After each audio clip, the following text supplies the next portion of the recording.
ngomong-ngomong, saat ini Mas Andi, ini langsung geser dari saya. Wah, asik. Mas Andi, kalau Mas Andi sekarang ini berkecimpung di bidang apa nih sebenarnya? Kalau boleh nggak tahu nih? Boleh. Banyak juga sih yang secara tanya. profil dikit deh, Mas Andi ini apa nih sebenarnya? Iya. Bahkan anak saya kalau ditanya, Papa kerjanya apa gitu, Mama kerjanya apa. Jadi mereka bingung jawabnya karena mereka nggak pernah tahu sebenarnya saya itu tiap hari ngapain gitu ya. Dagang apa? Susah ngejelasin ya kan.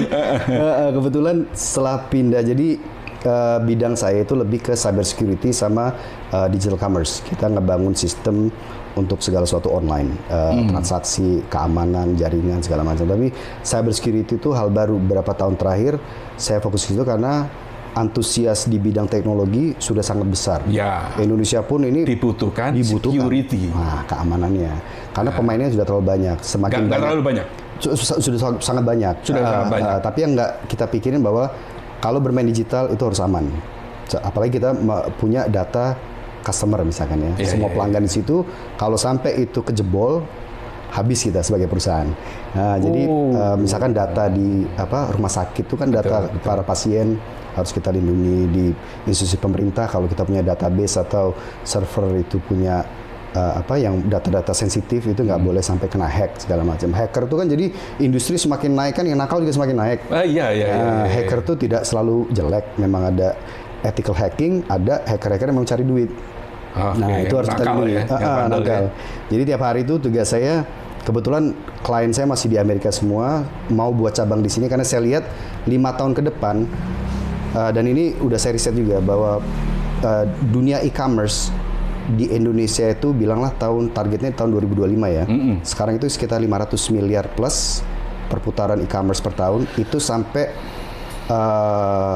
data itu yang masuk kurang lebih 2005 ke atas itu sampai 1 kuadriliun perputaran uang. Kuadriliun kalau kita bermain berapa persen? Kuadriliun nggak tahu nolnya berapa itu. Di Indonesia kita bisa di bawah Cina. Cina nggak bisa. Opportunity di dunia digital di Indonesia ini besar. Hanya di Indonesia. Berarti pekerjaan tadi itu atau perusahaan yang dibangun itu dirintis pada saat di Amerika? Benar. Dari tahun saya pindah ke sana itu tahun 99. Kemudian mulai bermain di dunia digital itu sekitar tahun 2000 kalau nggak salah 2010-an. Dan itu pun saya udah telat. Sebenarnya udah telat itu. Telat. Kalau di sana kan teknologi 2010 itu telat. Udah telat. Di sana itu teknologi itu dari tahun nggak tahu 90-an ya mereka udah semua udah pakai. Jadi dunia digital itu kalau di sana kan bukan hal yang cool lagi, keren deh kalau punya website, enggak, kebutuhan. Bukan soal cool lagi ya? Enggak, home industry emak-emak jual selek aja harus punya website. Karena persepsinya bahwa kalau kita udah bisa bermain di dunia digital itu tuh bahwa kita serius. Transaksi kan nggak terbatas. Betul. Bahwa kalau bisa kita rubah polanya, contohnya beberapa teman punya bisnis di sini itu bisa ngeluarin dana bahkan ngambil resiko untuk jual mobil, ngadain rumah, untuk punya ruko misalkan. Mahal. Ini malah dibalik ya? Malah dibalik. Jadi kan apa? Kalau kita kan nggak dilihat kayaknya seolah-olah nggak bener gitu. Punya ruko, biayanya untuk nyewa per tahun berapa, belum karyawan, belum etalase. Fisik itu ya? Fisik yang penting. Itu belum jalan bisnisnya. Yang penting ada fisiknya dulu. Produk ngambil kita jual. Itu kan belum tentu ngejanjiin pasar. Kita ngandelin orang lewat. Betul. Itu presentasinya berapa puluh orang per hari ngelirik tiba-tiba saya butuh makan kucing misalkan. Ngelirik pun belum tentu mau beli masih ngebandingin lagi kan. Ya? Nah, kalau digital itu sebenarnya biayanya lebih murah. Ya nggak, kalau misalkan punya domain, punya server. Per tahunnya berapa sih? Murah banget. Produk unlimited mau ratusan ribu nggak masalah. Pasarnya dunia. Etalasenya katalog itu ya. Etalasenya katalog itu gitu kan. Kalau saya buka ruko di Kemiling, ya kan orang-orang Kemiling aja yang lihat gitu kan. Betul. Kecamatan kita aja. Kalau ada orang luar, memang pernah ada toko di situ, udah. Kalau kita buka website, itu pasar di dunia dari manapun bisa beli. Nah itu kan kita sudah ada nih beberapa platform atau marketplace yang memang dan itu bukan hal baru karena memang apa yang dibutuhkan semacam kalau di Cina itu ada Alibaba misalkan ya, itu kan marketplace. Di Indonesia kita ada Tokopedia, Shopee segala macam, itu bagus banget. Itu ngebuat industri baru dan perputaran luar biasa. Nah di Indonesia ini peluang itu besar masih. Luar biasa besar. Luar biasa besar. Terus kemudian apa kira-kira yang entah itu dibilang salah kayak atau apa? perlakuan kita terhadap dunia digital itu apakah kita ini salah menyikapi atau enggak? Sebenarnya kalau menurut saya Mas ya, campuran semua yang yang mengurusi kepentingan ini kan komponennya banyak. Digital itu kan hanya semacam wajahnya aja. Kita punya website, kita punya punya akses. Betul. Di balik itu ada supply chain. Ya enggak, komponennya banyak nih, supply chain-nya. Kemudian supply chain. Jadi rantai supply. Barangnya dapat dari mana atau kita buat sendiri. Betul. Itu bakal ngebuat industri baru. Bahkan hal yang bahkan kita nggak mau bahas di media digital itu apa? Infrastruktur. Ya nggak, mindahin barang dari satu provinsi ke provinsi lain itu kan harus cepat. Betul. Namanya sekarang harapan orang itu ekspektasinya itu kalau gue beli besok harus datang. Udah di Amazon menangnya Amazon.com itu cepat. Bukan cepat lagi Mas, mereka 1 jam itu bisa dikirim sekarang. Karena mereka warehouse-nya di mana-mana.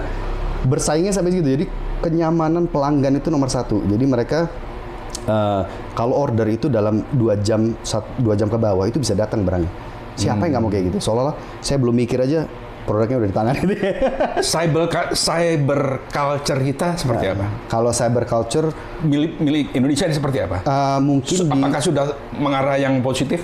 Jadi sudah, tapi itu kan dipegang sama institusi besar.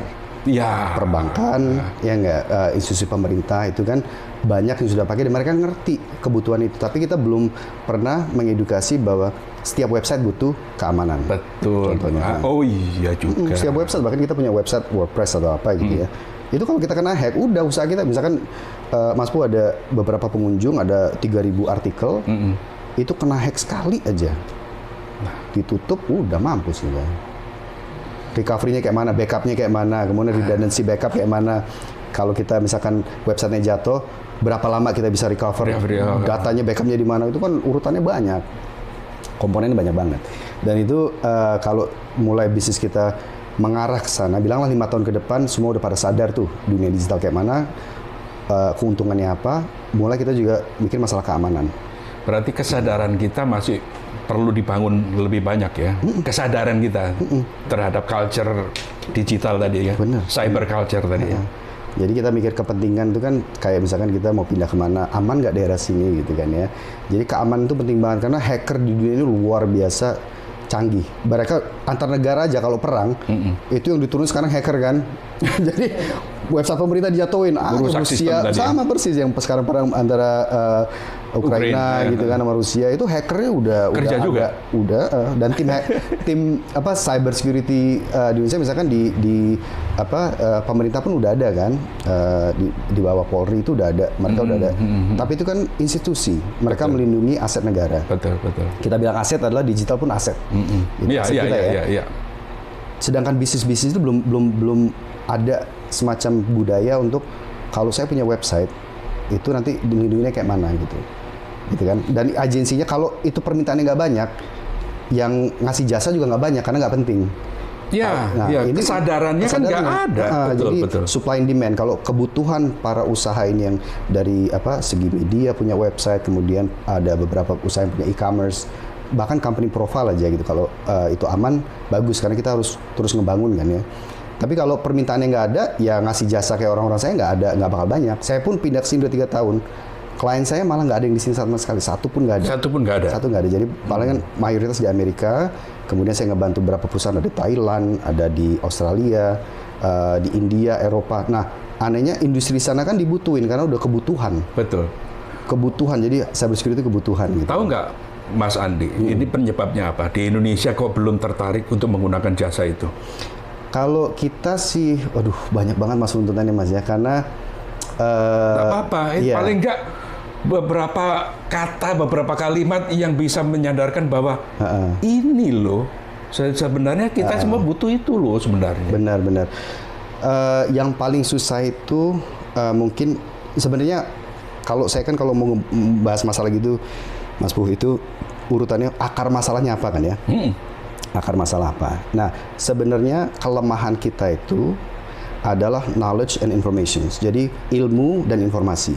Siap. Seolah-olah ilmu itu kita butuh kalau pas kita butuh aja gitu. Kita nggak gali ilmunya itu, komponen yang ada di bisnis kita itu kadang nggak digali gitu. Dan informasi itu sebenarnya udah banyak. Tapi keinginan untuk mencari informasi di YouTube sekarang apa sih nggak ada? Iya bener. Mau belajar website bisa, mau belajar berbisnis bisa, masalah ngatur keuangan apa gratis. Betul. Cuman keinginan untuk kita cari informasi kayaknya malah kurang karena vokasi lah dia. Nah, kuliah vokasi cukup vokasi. YouTube aja lah ya. Bener. Kuliah itu kan cari ilmu tuh di mana aja bisa, dan itu teknologi udah ngebuka pintu. Nih informasi nih, lu mau cari apa aja ada. Kita untuk kadang nggak tahu ya, salah satunya berusaha teknologi soal takut. Soalnya itu, jadi kayaknya soalnya itu makhluk hidup gitu loh. Mau ngedeketin, saya nggak bisa lah. Jangan salah loh. Semua orang itu takutnya karena belum lihat sebenarnya teknologi itu mudah banget. Tapi pemakaian, contohnya ya, untuk pemakai pasif, teknologi itu nomor 2 di dunia itu di Indonesia. Pemakai pasif, pemakai Facebook terbesar di Indonesia. Betul. Tiap hari ya. Jadi kita ngabisin waktu. Ya untuk ini kepoin orang, komentar gitu ya. Itu bisa berjam-jam. Nonton YouTube itu kalau nggak sadar tiba-tiba 2 jam gue udah nonton gitu kan ya. Berarti pasar besar sebenarnya. Karena kita sebenarnya nggak takut. Tapi tidak produktif. Nah, ya, hanya itu pasif. Nah, untuk aktif itu kayak mana kita ngabisin waktu daripada nonton YouTube 3 jam. Itu ngebangun hal baru. Kita ada informasinya, ilmunya kita gali. Apapun itu, misalnya packaging. Kayak mana kita harus buat branding. Kalau kita punya usaha ya, atau lagi belajar, lebih baik pakai ilmu 3 jam itu daripada nontonin ya mungkin butuh ya entertainment ya. Karena kita gila loh, Indonesia ini entertainment luar biasa dibutuhkan. Betul. Lebih baik kita duduk nonton itu seolah-olah terhibur banget kan betul. Tapi yang kita sadar kita ngabisin waktu. Benar. Kuota. Jadi akar masalahnya masalah knowledge and information. Jadi itu masih contohnya Mas. Ini nyebar kemana-mana karena ya saya bilang panjang sausnya itu. Misalkan Lampung, misalkan ya kita sayang dengan Lampung, cinta dengan Lampung. Informasi untuk bisnis itu pun sebenarnya nggak hampir dibilang sangat rendah.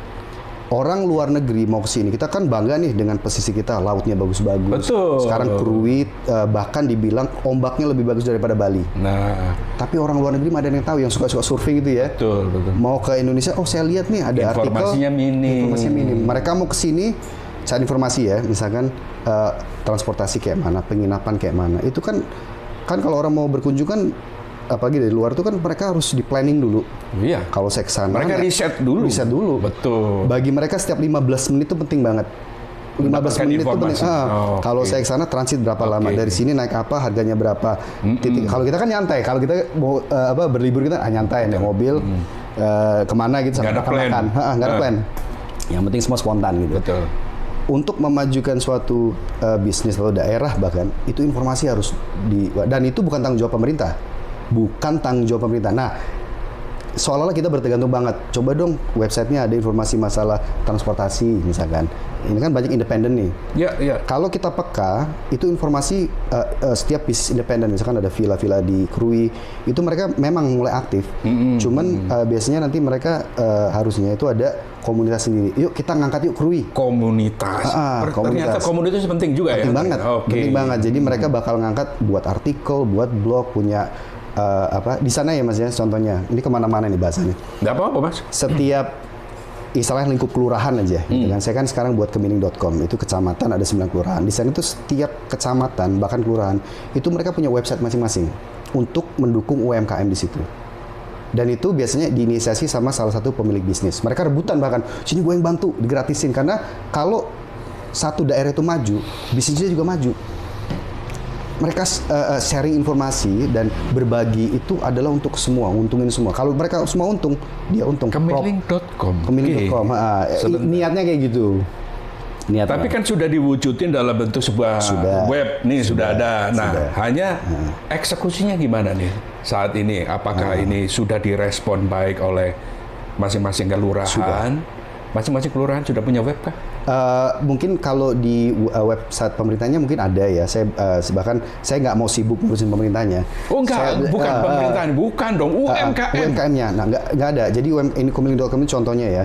Ini bakal dibutuhkan ke semua daerah, bahkan level kelurahan pun dibutuhkan karena database itu informasi. Setiap kalau kita misalkan satu kelurahan aja ada 1000 bisnis, ada bengkel, ada rumah makan, ada warung. Kalau kita kasih informasi, misalkan bengkel siapa gitu, bengkel Agus, itu kan kita kasih data dan itu gratis. Saya gratiskan juga bahwa jam bukanya berapa. Misalkan ada yang bocor 24 jam, database informasi. Kalau misalkan ada yang mogok di Kemiling atau cari rokok misalkan jam 2 malam, Indomaret udah tutup, kemana sih? Kalau daerah itu misalkan ada website yang kira-kira toko mana yang filternya masih jam 2 malam. Kan itu kan ekonomi itu. Jadi kalau itu didukung dengan informasi, jadi daerah sana itu semua itu di database kan. Itu seperti Clue ya. Kalau nggak salah ya, itu smart city itulah ya. Benar. Seperti smart city. Oke. Nah, wah keren juga nih. Ini asik itu, Mas. Berarti ini perlu komunitas Silicon Valley gitu kali ya? Harus terbentuk secara organik. Jadi secara organik penting. Nah, itu penting banget. Silicon Valley pun terbentuk gara-gara kebanyakan orang gregetan. Ya nggak? Jadi banyak kan orang gilanya ya. Benar, karena mereka kan jadi dalam bisnis itu kan kita mecahin solusi atau hal yang belum bisa terpecahkan. Bisnis kan kayak gitu, supply and demand ya. Daerah ini butuh apa nih? Misalkan mereka butuh suplai sembako karena mungkin belum banyak. Jadi banyak orang pikiran kalau kita ada modal kita buka toko sembako. Itu kan kebutuhan. Silicon Valley kan teknologi pada saat itu. Kayak mana kita bisa mensolusikan sesuatu bisa lebih cepat, bisa lebih efisien, efektif gitu kan ya. Akhirnya mereka pelan-pelan nyiptain aplikasi segala macam.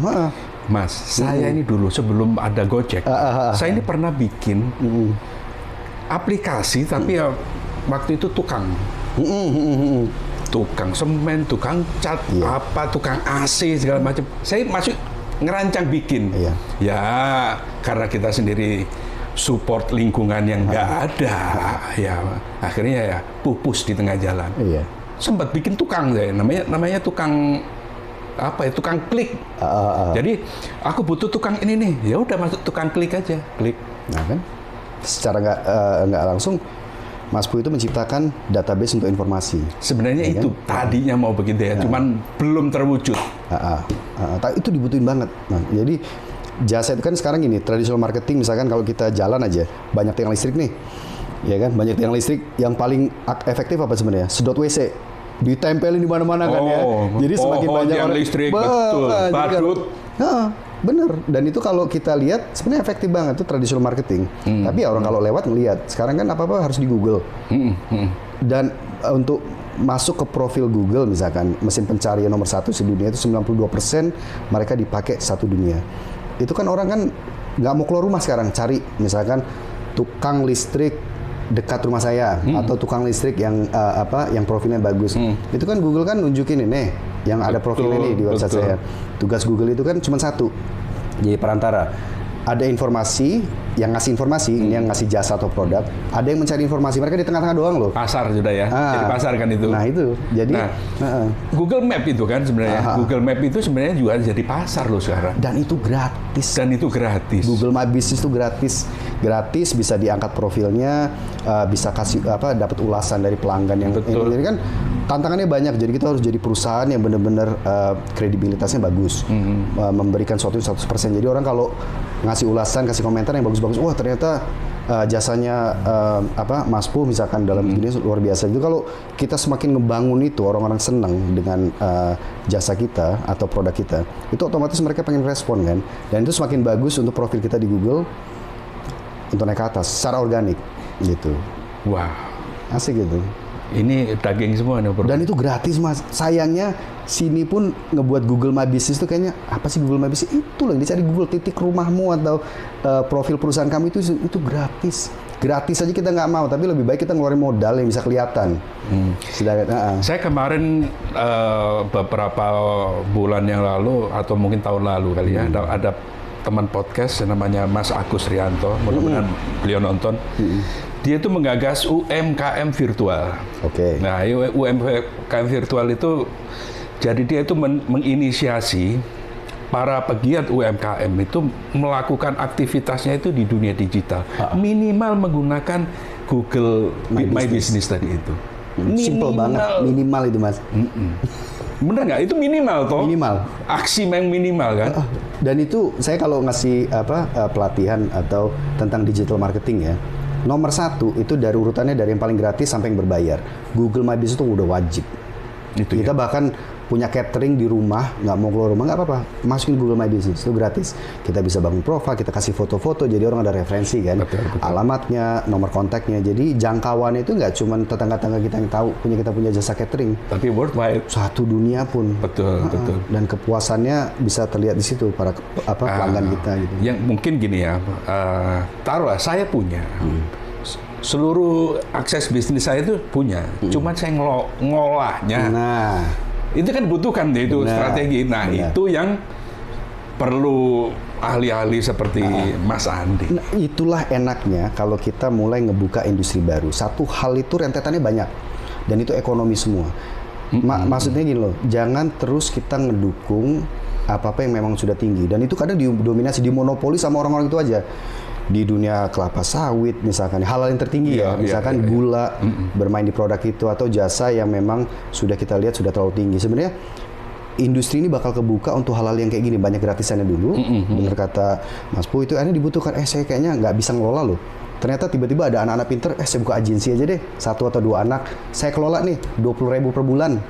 Cuman monitor doang, 20.000 per bulan tuh, aduh rokok aja udah 1 bungkus. Betul. Dan dia bisa dilindungi, bisa diupdate segala macam. Tapi kalau beberapa outlet yang dikelola, bayangin coba seberapa. Satu kelurahan aja dia pegang. Cuman masalahnya kebutuhan kita belum sadar butuh itu. Belum sadar kebutuhan. Tapi kalau kita ngelihat orang lain udah mulai make, kayaknya kok bisa gitu. Mau juga dong gitu kan ya. Karena kita latahan Mas, kita latahan. Jadi bisnis kita itu sebenarnya ya, ini banyak banget rentetan yang saya bilang tadi, bahwa hebatnya orang Indonesia ini, itu tuh kita itu memang darahnya itu darah pedagang. Kita itu bisa transmigrasi, bisa kepepet kita ke depan buka gorengan, luar biasa itu. Jiwa entrepreneurnya itu tinggi banget. Saya di Amerika, jiwa entrepreneur kita ini tinggi ya? Tinggi banget. Dan saya selama di Amerika itu nggak banyak orang yang berani buka bisnis. Karena hukumnya terlalu ketat. Regulasinya ketat. Benar. Sini buka gorengan nggak bakal datengin saya. Nggak ada masalah. Sana saya mau buka catering itu dapat license-nya aja setahun. Mereka harus datang ke rumah, inspeksi, lihat dapurnya bersih atau enggak, terus cara kita nanganin segala sesuatu, luar biasa susah.